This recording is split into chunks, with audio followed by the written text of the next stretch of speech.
तो hello everyone, आज हम देखने वाले हैं मेडिकल सर्जिकल का स्केलेटल सिस्टम। तो आइए स्टार्ट करते हैं। चलिए देखते हैं जो स्केलेटल सिस्टम होता है।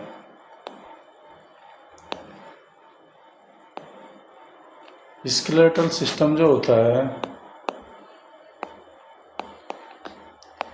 वो किस तरह से मदद करता है बॉडी को, तो हम पहले इसके फंक्शन देखते हैं। ठीक है,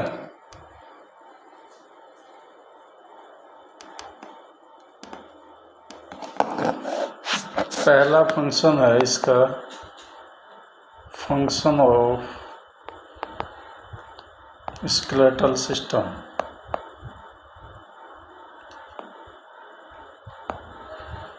तो सबसे पहले जो फंक्शन है वो है सपोर्ट बॉडी स्ट्रक्चर।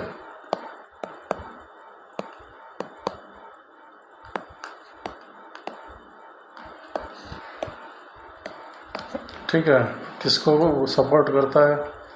बॉडी को। दूसरा है प्रोटेक्ट ऑर्गन्स।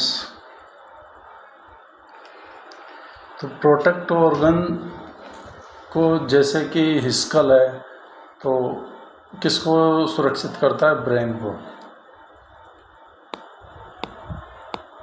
स्कल किसको सुरक्षित करता है? ब्रेन को। रिब्स किसको करती है? हार्ट और लंग को।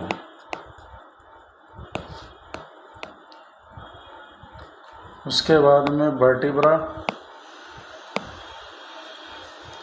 वो करती है स्पाइनल कॉर्ड को। ठीक है, यहाँ तक समझ में आ गया। पहला फंक्शन है सपोर्ट करती है बॉडी स्ट्रक्चर को। अगर बॉडी स्ट्रक्चर को सपोर्ट नहीं करेगी तो हमारी बॉडी ये गिर जाएगी, ग्रेविटी का फोर्स लग जाएगा।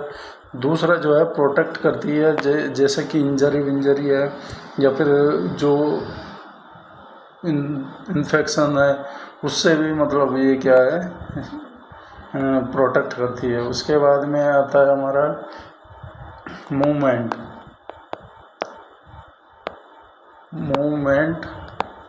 With muscle.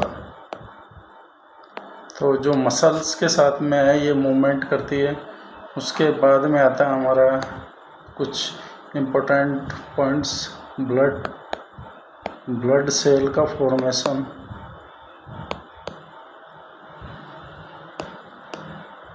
कहाँ पे होता है? बोन मैरो में।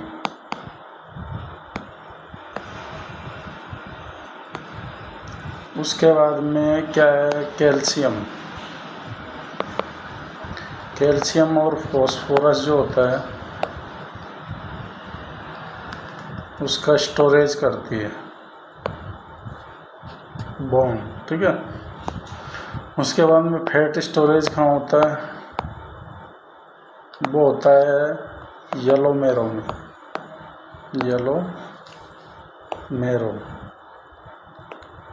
ठीक है, उसके बाद में हम क्लासिफिकेशन देखेंगे बोन्स का। ठीक है, तो क्लासिफिकेशन में दूसरा पॉइंट हमारा क्लासिफिकेशन में सबसे पहले आता हमारी लॉन्ग बोन। इसका एग्जाम्पल है फीमर और ह्यूमरस। ठीक है, फंक्शन क्या क्या है वो भी देखते हैं। ये नॉर्मल एनाटॉमी फिजियोलॉजी देख रहे हैं। उसके बाद में आप डिसऑर्डर्स देखेंगे। तो जो फंक्शन है वो वेट बियरिंग और मूवमेंट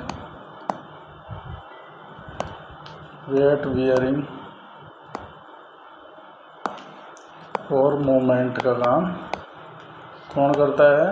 लॉन्ग बोन। ठीक है, उसके बाद में आता है हमारा शॉर्ट बोन।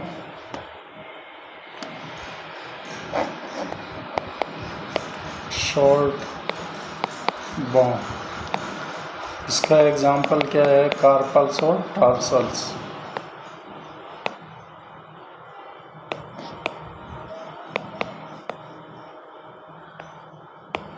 फंक्शन क्या है ये? स्टेबिलिटी। फंक्शन किस चीज़ का? स्टेबिलिटी को दर्शाता है। उसके बाद में आते हैं हम फ्लैट बोन पे।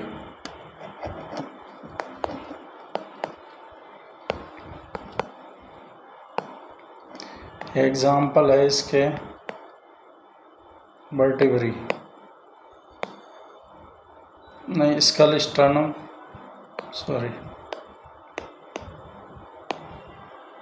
फ्लैट बोन और रिब्स। तो आज के लिए इतना ही। तो I hope you understand with my lecture. Now the second part coming soon. Thank you.